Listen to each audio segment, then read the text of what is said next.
So I want to thank everybody for joining us today for our Missouri Community Betterment Lunch and Learn for this October. Got a couple of things I do want to mention to everybody before we get started. We do have a couple of board openings, so we are looking for some members to join the board. If you are interested in joining the board, you can email us with a resume or a bio at mcb@mocommunitybetterment.com. That is our email. We are also looking for a couple of youth representatives to join our board. That way we can stay connected with our youth in the communities. If you know of any youth that might be interested, you can send that information to us or have them email us directly. We would love to have a couple of youth members join us on the board. Also, our website is www.mocommunitybetterment.com. And you can go there and at the top of the page, subscribe to our newsletter if you're not getting that. You can also follow us on our social media. We do have a YouTube channel where we'll be uploading these videos from our Lunch and Learns, as well as our Facebook. You can follow us there on Facebook. Those are about the main things that I have today to just get us started. I do want to introduce our speaker for today. We have Rebecca Rost. She is the section chief of the grants management section at Missouri State Parks. It says in the past 3 years, Missouri State Parks has awarded an average of $6.8 million in grants for a variety of outdoor recreation projects, such as playgrounds, pools, tracks, and trails. And she has worked for Missouri State Parks for about 15 years, 10 of which has been as a grant manager overseeing pass-through grant programs. Well, we are excited to have you with us today, Rebecca. You are muted, though, I do see. So I'm going to turn it over to you. And then if you, you said you had a presentation to share as well. So we will let you do that. And then if you have any issues, let me know.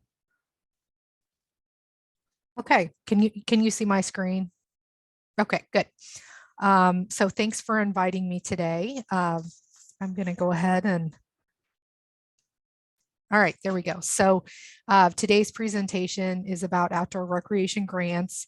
At Missouri State Parks, we offer a variety of grants related to outdoor recreation. So what I'm hoping to do today is to speak with you about those different grant programs.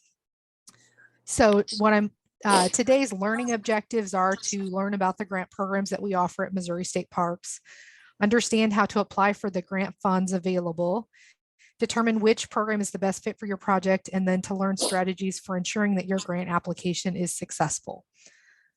So the first grant program that I want to talk to you about is our largest grant program. So this is the Land and Water Conservation Fund, or LWCF for short. So sometimes we refer to it by acronym LWCF, but that's the Land and Water Conservation Fund. So this is actually our largest grant program. The Land and Water Conservation Fund is a grant program that started in 1965 with the passage of the Land and Water Conservation Fund Act. The fund is supported by revenue that's generated by offshore oil and gas drilling leases. And the purpose of the act is to assist in preserving, developing, and assuring that all citizens of the U.S., including both present and future generations, have access to outdoor recreation. The act provides for funding for federal land acquisition and development, as well as providing financial assistance to states in planning, acquiring, and developing land and water areas and facilities to be used for outdoor recreation.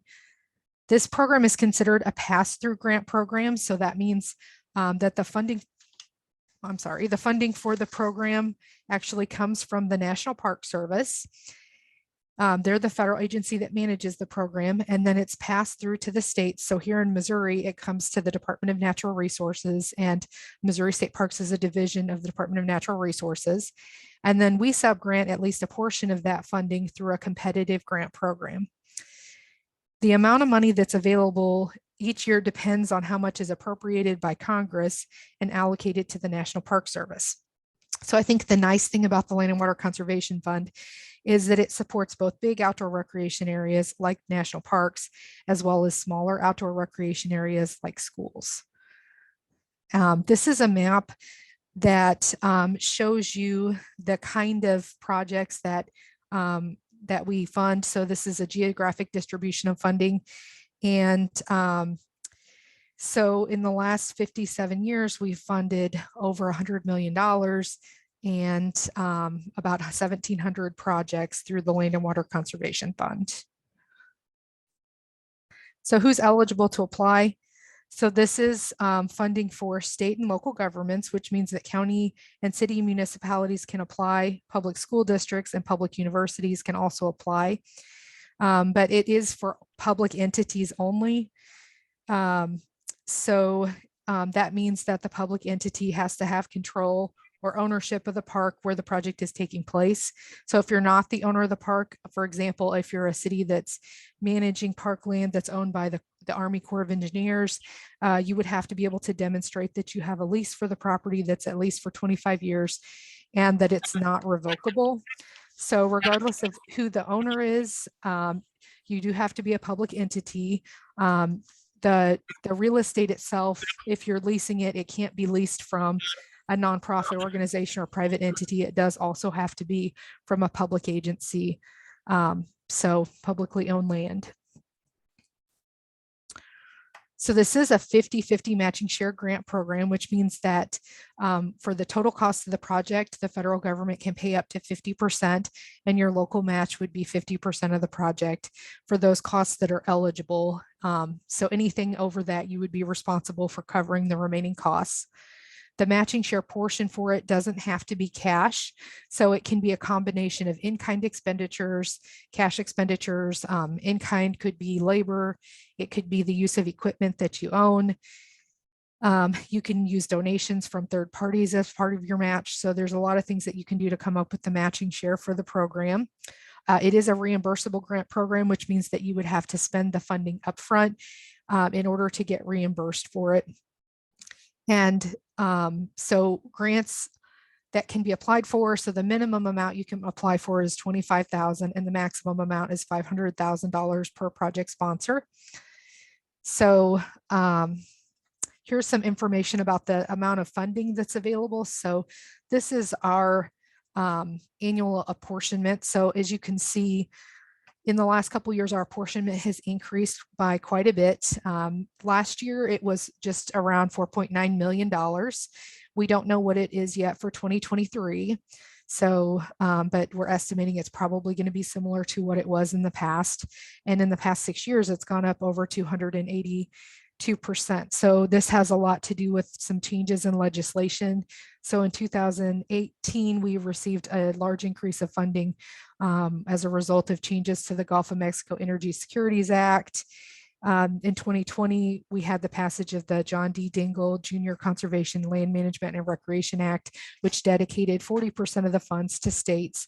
And then in 2021, with the passage of the Great American Outdoors Act, it fully funded the Land and Water Conservation Fund at $900 million nationally. So there's more money in this program than there has been in the past. So it's a good time to look at applying. Which projects are eligible? So we categorize these projects in two different ways. So first is the acquisition of either land or water for public outdoor recreation. So this means that you could acquire new parkland to develop as a standalone park if you're interested in building a new park in your area. It could also mean that you're purchasing or acquiring land adjacent to an existing park.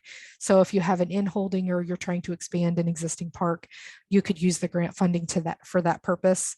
It can also be used for multi-purpose projects where outdoor recreation is a component of it. So for example, if you have a water reservoir and outdoor recreation is a part of that, but that's not necessarily the primary purpose of that land, grant funding could be used on the part of it that that serves that outdoor recreation purpose. It can also be used to develop new facilities or renovate existing facilities within your park. So for example, if you have a park that is 20 or 30 years old and you need to update some of the facilities to comply with current ADA standards, land and water conservation funds could be used for that. It could also be used for a combination project, so a combination of acquisition and development or renovation. So an example of that might be that let's say you own an existing park and you have an opportunity to acquire adjacent property and you want to use that to build a new playground. That's something that we can help with in the Land and Water Conservation Fund program. One thing that I like to mention, though, is just to be aware that all of these projects that receive land and water funding do have to be maintained in public outdoor recreation use in perpetuity. So that's one of the important components of the project. The program was created with the purposes of ensuring that our present and our future generations have access to outdoor recreation. And so if you do use grant funding from this program in the park, what you're doing is you're guaranteeing that that park will be available for public use in perpetuity. And as the project sponsor, you would be responsible for ensuring that it gets maintained for that purpose. So this graph is just something that I wanted to show you. It illustrates the types of projects that we funded in the past few years. So this is our fiscal year 2019 through 21 data. And you can see that we funded quite a few playground projects. Park amenities, that includes things like restroom facilities and just ADA accessibility. That's another one that we fund quite a bit. So I just wanted to give you an idea of what we're funding. And then here's just some visuals for that. So here's some projects that we funded in the past. You can see we've got a skate park, a large playground, swimming pools, pavilions, outdoor amphitheaters. These are things that we fund. And here's a few more. So ball fields, campsites, fishing docks. These are all types of things that can be funded with the Land and Water Conservation Fund. So the key to it is that it's outdoor recreation. It serves an outdoor recreation purpose. And I mentioned stewardship a little bit earlier, but if you do decide to use the Land and Water Conservation Fund, it does mean that as soon as you accept that first reimbursement, that the park becomes a federally protected park in perpetuity, and that you as the project sponsor are required to maintain that park open and available for public use in good condition and safe for recreation users. So here's a snip from the federal law. So the federal law does say that no property acquired or developed with assistance under this section shall, without the approval of the Secretary, that's the Secretary of the Interior, be converted to other than public outdoor recreation use. The Secretary shall approve such conversions only if he finds it to be in accord with the then existing statewide outdoor comprehensive recreation plan, and only upon such conditions as he deems necessary to ensure that the substitute recreation properties are at least of equal fair market value and reasonably equivalent usefulness. So I think that this is probably one of the big things that if you're thinking about applying, you should take some time to consider whether or not this is something that you think that your community would be able to abide by for the long term. So just some important information about the program. So the Land and Water Conservation Fund is currently open and accepting grant applications. So we did move our notice of funding opportunity. It used to be in December, and so that we could better align with the funding cycles that the National Park Service has, we're now opening our cycle in August. And if you want more information about the program, you can go to the website and you can click on the link. So it's open through November 16th, 2022. And we get a lot of questions about whether or not you can apply for LWCF more than one time in the same park. And so the answer to that is yes. So if you have a current park that received LWCF funding in the past, you can revisit the funding from the program within that same park. So the next program that we offer is the Recreational Trails Program. It's arguably one of our more popular programs that we have. So we refer to this as RTP for short sometimes, but the Recreational Trails Program is also a federal pass-through grant program. It is funded through the Federal Highway Administration, and in Missouri, again, it's administered by the Department of Natural Resources, Missouri State Parks. It was first created by the Intermodal Surface Transportation Efficiency Act in 1991, and it's been through several iterations since then. So it's currently operating under the Bipartisan Infrastructure Investment and Jobs Act, and funding from the RTP program comes from the Federal Highway Trust Fund. So specifically, it's federal tax dollars used for non-highway recreation. The funding is dedicated to the development of trails and trail-related facilities such as trailheads and parking. So Missouri has had RTP funding for about 25 years now, and this map It shows you the geographic distribution of funds. So you can see we funded about over $25 million and 360 projects through the Recreational Trails Program. So who can apply for the grant funds? So the Recreational Trails Program is eligible to a broader range of applicants. So in addition to the local and state governments, public and private schools, including colleges and universities, and also funds nonprofit organizations like trail clubs, land trusts, and youth groups. Federal agencies are allowed to apply for funding for motorized use, but that's the only category that the federal government can apply for funding through. And all applicants who do apply for funding, the caveat with this is that you either have to own the property or have the right to construct on the property and maintain it for the 25-year period. So with the Land and Water Conservation Fund, the stewardship period is perpetuity, which means forever and ever and ever. And with the Recreational Trails Program, that stewardship period is actually for 25 years. So this is also a matching share grant program. So the federal share for this is 80%, which means that the applicant has to come up with 20% of the total project cost as part of their match. So like the Land and Water Conservation Fund, that matching share can be cash, it can be in-kind contributions, whether that's donated labor, volunteer labor, the use of in-house equipment. It can also be donations from third parties. Real estate is another thing that can be used as donation for either of the programs. So if somebody wants to donate you land for a new park, that's something that you could use as part of your matching share. It's also a reimbursement grant program. So you do have to incur the costs related to the grant, and then you can be reimbursed for those costs. And we'll work with you if you need to be reimbursed more frequently, for example, to have the cash flow to do the project. That's something that we would work with you on. So you would just need to communicate that to us, and we'll do what we can to make sure that you're successful. We do encourage our subgrantees to request reimbursement more regularly. So with this program, the minimum amount that you can apply for is the same as Land and Water, so it's $25,000, but the maximum amount available is $250,000 per application. And as I mentioned earlier, we do have that 25-year stewardship requirement. And this is just some information about how the Recreational Trails Program funding works. So the funding for this program has been stable since about 2016. So our apportionment for last year was just over $1.6 million. And once we receive that funding in Missouri, the first thing that we have to do is return 1% of that to the Federal Highway Administration for their administration of the program. 7% is used through the grants management section to help cover the administrative costs of the program. We could use 5% for education projects, but that hasn't been done in a few years because of the timing for doing education. So those would have to be completed in a year, and that's difficult to meet those requirements with the way the program's set up. So that leaves our total apportionment to about $1.5 million. From that, 25% is used for projects within our state park system on the statewide trails.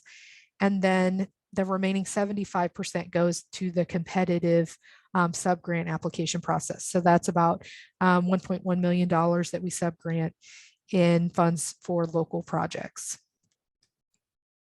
So within that, there are some other requirements. So we are required to use 30% of the apportionment on motorized trails. So motorized trails are like ATV trails, UTV trails that you can see here on the left-hand side of the screen. 30% has to be used for non-motorized trails, single-use trails, like if you only can hike on it or you can only bike on it. And then 40% is for non-motorized diverse use. And that would be a trail where maybe you can do both hiking and biking. So that's the way that apportionment is set up. And the next thing is, so what do we fund? So the RTP can be used for construction of new trails or trailside or trailhead amenities. So that could be overlooks for trail signage, kiosks, trailhead facilities could be things like the parking area, restrooms, anything related to that trailhead. It can be used for trail connectors. It can also be used for land acquisition or right-of-way easement. So if you need real estate for the trail project, it can be used to help fund that. The funds can be used to rent or lease equipment. So in order to construct the trail, you might have to rent equipment for that. And so that's something it can be used for. It can be used for the assessment of trail conditions for accessibility and maintenance. It's not currently used for the purchase of equipment. So there's a requirement that all of the projects that use recreational trails funding comply with the provisions of Buy America. And within those provisions, one of the requirements is that any iron or steel products that you permanently incorporate in your project have to be domestically produced. And so you would have to have a waiver in order to do that. So that's the purchase of equipment just hasn't been funded in a few years because it's been difficult to find a means to comply with all the federal regulations on that. The other thing that it's not for is sidewalks. So it is dedicated to trails. So it has to meet that purpose of a trail.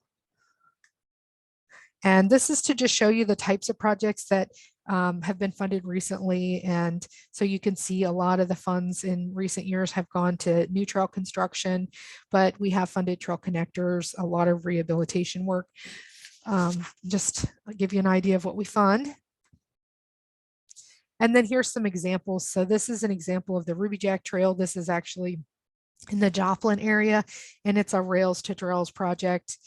And recreational trails program funds have been used to complete multiple sections of the trail. You can see what it looked like before and after. We also fund natural surface trails. So this is a section of the Berryman Trail that the Ozark Trail Association constructed. And so we do fund all different types of trail projects. If you're interested, just ask and I can help you with whether or not something's eligible. So our third federal grant program that we have is the Outdoor Recreation Legacy Partnership Program, which we also call ORLAP. And so this is one that I'm not going to talk about too much because I know it doesn't really fit with your organization, but this, I just want to make you aware of it. It's a newer program that was created back in 2014. It's actually a nationally competitive program that is administered by the National Park Service that they work through the states. So the states hold a competition and then those grants are entered into a national competition that the Park Service determines which projects get selected. And it's a lot like the Land and Water Conservation Fund, except that its purpose is to fund parks in larger urban areas with populations over 30,000. So I just wanted to mention it to you so you were aware of it. Then the last program that we have is the Missouri State Parks Bus Grant Program. So this is actually a state-funded program, and the purpose of this grant program is to bring school-aged children into the Missouri State Parks and historic sites and give them an opportunity to experience these public spaces. So this program gives up to $750 per school per trip to take those students to the state parks and historic sites. Each school district is able to apply for up to 2 trips per year for that purpose. And those eligible applicants are public schools, our private schools, charter schools, youth-focused nonprofit organizations that have a 501c3 status. So there's a variety of groups, and the target audiences that, pre-K through 12th grade age students for this particular program. It is awarded on a first come, first served basis. So as we receive grant applications, if the projects are eligible, they get awarded until we run out of funds, and we have approximately $35,000 to fund each year for this particular program. So how do I apply for grants? So all of our grant programs are on our page. So if you go to this website here, or you can put in outdoor recreation grants in Missouri, and it usually pulls our page up right away. At the top of the page, there's a section that talks about the grants that are currently open. So we currently have 3 grant processes open. The bus grant program is open. The Land and Water Conservation Fund is open, and the Outdoor Recreation Legacy Partnership Program. So you can go to this application and you can click on the page and you can download each individual grant application. For our main grant programs, like the Land and Water Conservation Fund or the Recreational Trails Program, we host grant application workshops each year. And those application workshops are designed to show you how to fill out each question on the application. So it goes through step by step on how to answer each of those questions. So you would download your application, read the instructions, watch one of the application workshops. They're very helpful. And then you could complete and submit the application. So for the Land and Water Conservation Fund and the Recreational Trails Program, we also offer courtesy reviews, and that's something that you can take advantage of as well. So if you turn the application into us early by the courtesy review date, we can take a look at it and give you recommendations for how to make your application more competitive. So the Land and Water Conservation Fund posted in August, and it would post in August each year. The Recreational Trails Program posts in December. The Bus Grant Program posts in July, and it's open through May of each year for those field trips that are for that school year, that like for this year, for example, the 2022-2023 school year. And then the Outdoor Recreation Legacy Partnership Program just varies since it's ran through the National Park Service. It just varies on when it's open. I put contact information here. If you have any questions, you can call me. I'm the first number on there. The second number is for Patty Reed, but more importantly, the email address, the mspgrants@dnr.mo.gov, is the quickest way to get information from us, because that's an email address that multiple staff actually check. So you can get your fastest response through that email. And then I just wanted to give you some tips for applying for the grant. So start early. It's those applications are fairly long, and there's a lot of information that's requested in order to get the application submitted. So it's best to start on it early. If you look at it and you're not sure that you can complete it, for example, since the Land and Water Conservation Fund has been open for a while and it's due in November, you might decide that you don't think you can get everything together for this year, but you could start on it for next year, and you could work towards getting an application in next year. So these are programs that are offered annually, so long as the funding is available.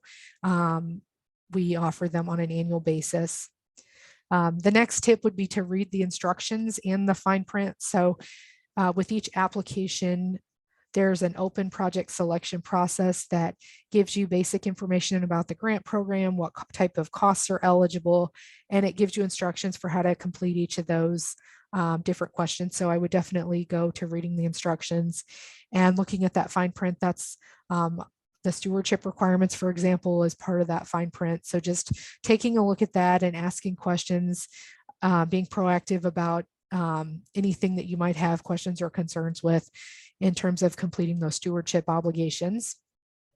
I do suggest attending the grant application workshop. So we do try and put a lot of effort into making sure that that you have those resources that you need, and that application workshop will tell you about anything that may have changed in the program from prior years, and it will help you answer those questions that are in the application. Do take the time to get a good cost estimate and then build in the funds for inflation. So it takes about a year for a project to get awarded after you put in your grant application. So it's a good idea to really think about what the cost of the project is going to be, and then to build in those costs within the line items of your project for what you think it might be a year, say a year and a half from when you apply. Another thing is to be SMART. So SMART: specific, measurable, attainable, relevant, and time bound. So looking at your application, make sure that what you're conveying to us is the project that you hope to complete and accomplish with grant funds. So make sure that the person who's reviewing it can understand what your project's going to accomplish and what it won't accomplish. Another thing to do is to be clear, concise, and consistent. So the better that you can write your application, the clearer and simpler that you can provide the information, the easier it is. So I would say having an editor look at the project who's not related to the project is a good idea. Have them take a look at it and review it, and then ask them questions like, what do you think that we're asking for grant funding to obtain? What kind of questions do you have? Do you understand what we're hoping to accomplish with this project? Having somebody who isn't related to the project, it is, I think, important, because when you submit your grant application, it's going to go to a group that won't have been to the project area, and they won't be familiar with it. So you want to make sure that what you're conveying is in simple enough terms that we can all understand it. Do take advantage of that courtesy review. So when we take a look at it, we'll let you know if there's any questions or confusion that we have. We also look at it to see whether or not the costs that are in the application are all eligible costs, if there's, just a variety of things. So the courtesy review, I think, is one of the more helpful things. And then the last piece of it is investing in your professional development, which I think you're all doing today. So that's understanding the rules and requirements for the program. If you get the grant funding, knowing how to complete the grant the grant administration, how to do the reimbursements, how to do each piece of the project. So I think investing in your professional development, if you want to work on grants, is something that's important as well. So that's all that I had for you today. And if you have any questions, I'll take questions.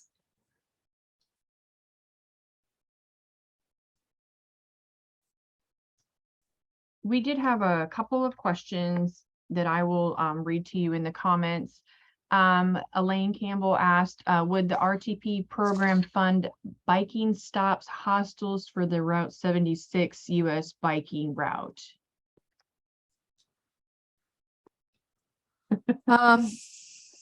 So I'm not familiar with the Route 76 biking route. So I guess my question would be if it's in the right of way of the road. So a lot of times when we're distinguishing between what is a sidewalk and what is a trail, it has to do with the right of way. I would say if you want to send me the information, Elaine, I'll take a quick look at it, and I'll go and I'll look it up on a map. And if I have any questions, I'll let you know. Okay. Well, let me add a little bit more. Like, our city was given a piece of property that is going to be used by the bike riders.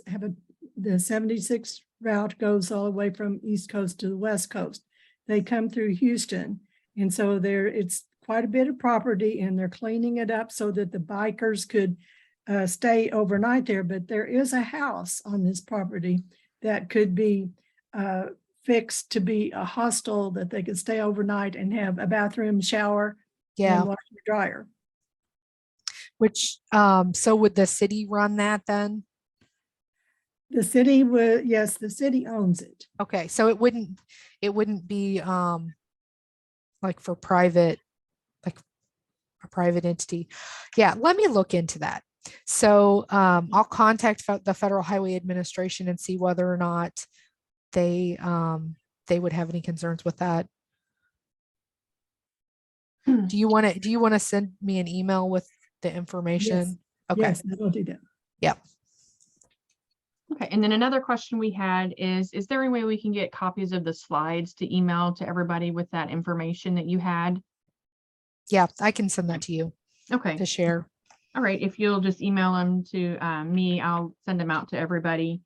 And then I don't know if there's any more. I did have a question for you when you were talking about stewardship. Can that be transferred if, say, an entity sold the facility to another? Does that stewardship transfer, or how does that work? So right now, what we do is we place it's like an easement. So there's a declaration of deed restriction that goes on the property when you receive the grant funding that tells everybody, including people who wish to acquire the property in the future, that it did receive funding from the Land and Water Conservation Fund, and that if they choose to sell it, if they sell it to another eligible sponsor. So for example, if we gave funds to a school district for a playground project or a tennis court, for example, and the school district decided to transfer that park over to the city, so the Parks and Recreation Department at the city would maintain it, that would be another eligible sponsor, and that would just go through a process to get approved. If it's that they're selling it to a just a private person or a for-profit person, to somebody who's not an eligible grant sponsor, then the property goes through a conversion process. So in order for the city or whoever the applicant is to sell that property to another party, they have to either replace it. So they have to purchase new property that is of equal fair market value. So fair market value of that day. So for example, if it was purchased or the grant was from the 1980s, let's say, and they want to sell it today, it's today's fair market value. And it has to have at least equal or greater outdoor recreation utility. So that means if that property was, let's say that property was a ball field, if you sold, whatever you choose for replacement property would need to provide something of that active outdoor recreation pursuit. So you couldn't just buy a piece of property and say it's a passive park and it has to be of equal outdoor recreation use. It doesn't necessarily have to be the same use. So if the needs of the community have changed and instead of a ball field, you need a playground or something, it could change, but it would still have to meet that use. Okay. Yeah. Okay. So it can be done. It's just a process. It is a long process. Yep. Okay. All right. Does anybody else have any questions?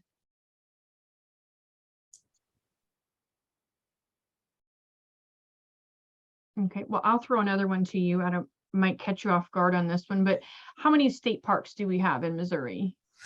So there are, I want to say 93 now, because we Wow. just opened parks and historic sites. So that includes both the parks and the historic sites. Okay. Yep. That's pretty cool. Yeah.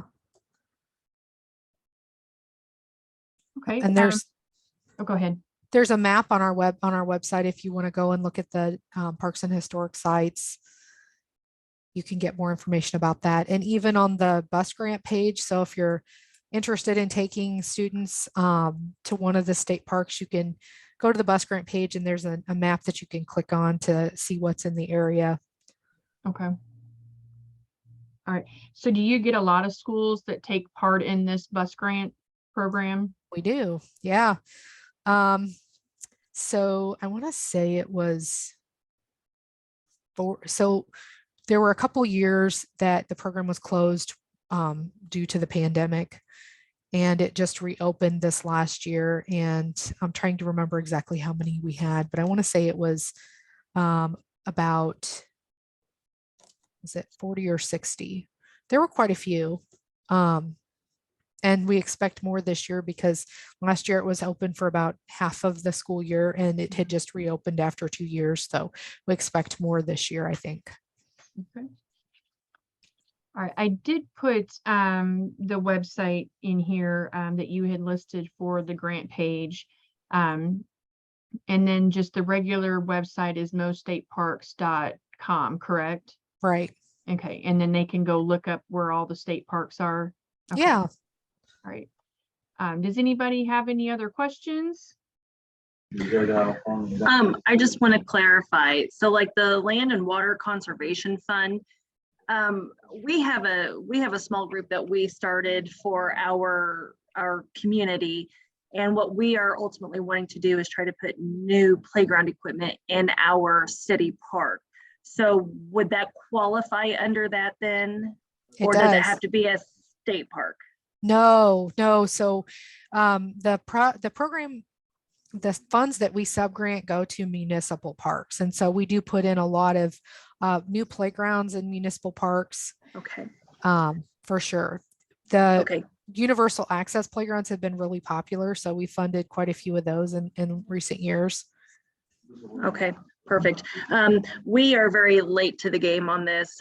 So of course we don't have any idea of what we're wanting to put in, how much anything's going to cost, things like that. But this will help us get started for maybe next year's grant season. We kind of have an idea at least of knowing what we need to do and prepare for. So Yeah. thank you very much. You're welcome. And we're happy to work with you on your application even earlier. So I know there's a lot of different steps involved in it. And so if you know you're working towards that and you have questions at any point in the year, you feel free to contact us and we'll help you on that. Amazing. Thank you very much. I appreciate it. Yep. Okay, we did have another question put in the comments from Elaine Davis. She wants to know if 4-H organizations would be eligible for the bus funds to parks and historic sites. Absolutely. So, yep. Awesome.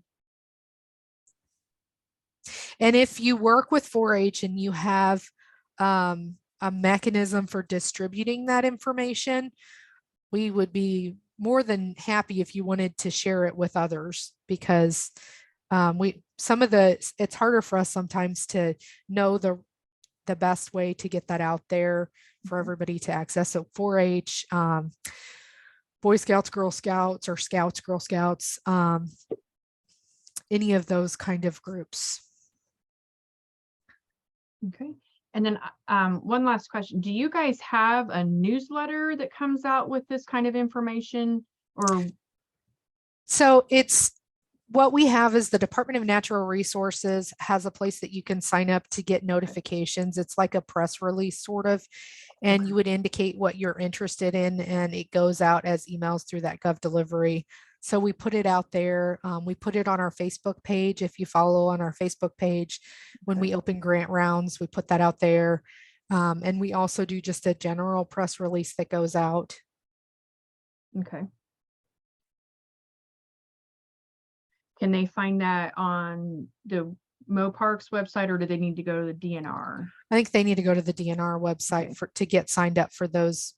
Okay. Because then you can get signed up for other programs too within the Department of Natural Resources. So if you had, water projects that you were interested in, they also, another part of the Department of Natural Resources has one for playground surfacing. So that might be another one that you're interested in looking into. Okay. So. Okay. Are there any other questions?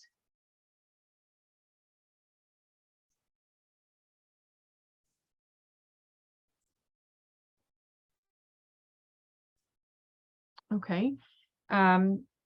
If there are no other questions, I just want to thank you, Rebecca, for joining us with this information. This was a lot of information I think would be great for a lot of our communities to take to use in their community. I do want to go back and just kind of cover, because I did put it in the comments just in case somebody missed it. The Missouri State Parks grants website link is in there, and then the email is mspgrants@dnr.mo.gov. And she will email me the slides, and I will get those emailed out to you guys. Thank you again, Rebecca, for joining us. This was a lot of great information. I hope some of our communities can take part in these grants. Real quickly, some of you were not here at the beginning. I do want to let you know that our board, we are looking for some board members to join us. We do have a couple of board openings. We're also looking for some youth members to join the board.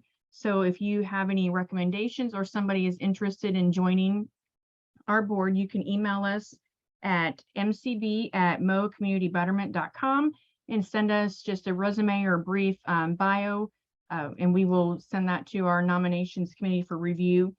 Also, you can go to our website, www.mocommunitybetterment.com, and there's information there. Also, at the very top of our page, if you would like to get our newsletter and are not already receiving it, you can sign up there. Also, feel free to refer your friends to that if they want to get our newsletter. We also have a Facebook page and YouTube. This video will be on our YouTube page, so we'll be sharing that link out to everybody. So feel free to like and share our videos, and that way we'll get a little bit more recognition and everybody will see, and we'll also be linking Missouri State Parks information in this video as well. That's all I have for you guys. I do want to thank you all for joining us today. And we will see you next month. We will be talking with an organization for power stations, charging stations. Paula, do you have a little bit more information on that? She's still here. Yes, we do have someone scheduled. I can't give you the exact details. I know that one of our other board members, Elizabeth, had helped scheduling that. But if charging stations for your community is something that you're interested in, electric charging stations, I think that's the topic that we've had some requests on. So it will be a good opportunity for you to get more information on those types of opportunities and how that can help your community. And we will get that sent out in the newsletter as well, with who the speakers will be for next month. But that is always on the third Wednesday of the month. So we hope that you will join us, and you guys all have a great rest of your week.